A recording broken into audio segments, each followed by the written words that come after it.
Hey guys, we have a pretty good card for UFC Perth. Let's talk about the main event, which is JDM versus Carlos PRATES. I think this is a very interesting fight, which I feel like is a little bit predictable, but I definitely could be wrong. I'm siding with JDM. Carlos PRATES is a very dangerous striker, but I feel like that's all he really offers. Where I feel like JDM is able to mix it up a little bit. I also think he's the guy who's able to push the pace a little bit more, and he has longer fight experience. We have the trusty UFCstats.com. Look at the records. You got PRATES with more MMA experience, but Jack Maddalena. Sorry, I'm just going to call him JDM. I have trouble saying his whole name.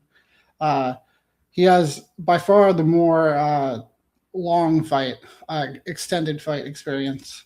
PRATES is a little bit taller.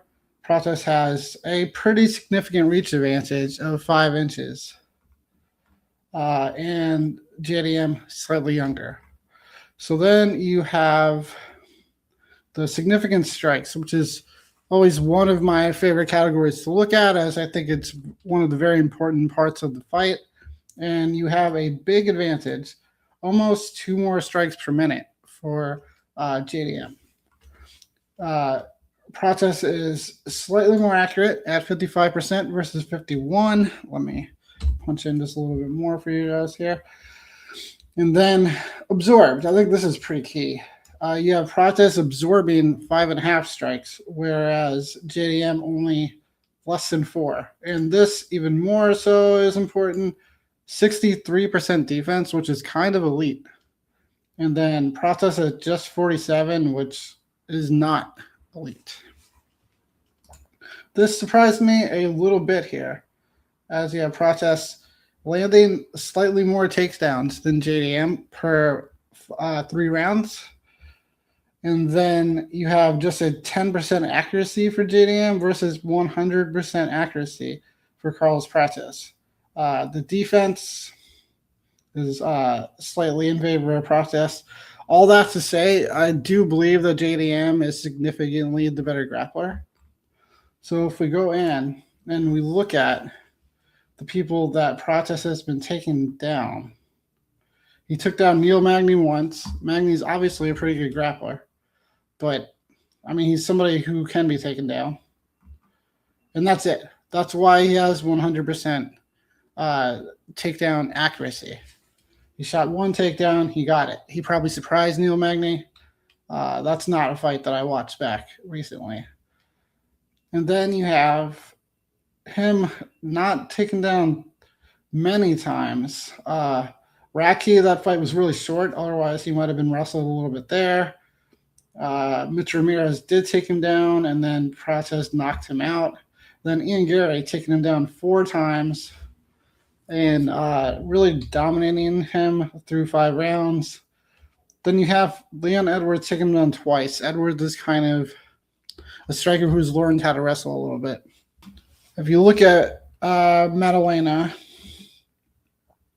submitted once, knocked out once, lost once by decision. 4-1 by decision, 12-1 by the knockout. Just 2 submission wins to the 1 loss. So let's look real quickly here. His submission loss was back in 2016 in his second fight by rear naked choke. Interesting that he lost his 2 first fights. Knocked out in his first fight, submitted in his second fight. Then he has not been finished since then, even by Islam Makhachev, who is a guy who finishes a lot of people. So if you look at the breakdown of Carlos PRATES' record, he's been knocked out twice. He's been submitted 3 times. Interesting. And 2-2 by decision. 18-2 by the knockout, 78%. Very reliant on the knockout. It's something you'll really see from me, especially when you're dealing with weight classes that aren't that heavy, like 170 pounds. People that need the knockout to win, especially if it's just the knockout, he's not going to submit JDM. I really don't like to side with them. I'd rather go with somebody who's the more likely decision winner or has multiple ways to win the fight.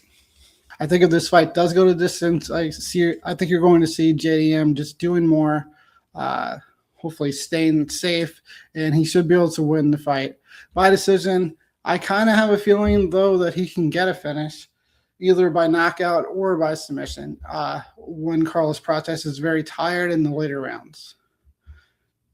So for right now, we're just going to bet the money line as JDM is currently the underdog at -105. I believe that he should be the favorite. And then I will look at how I want to bet it further, possibly by finish.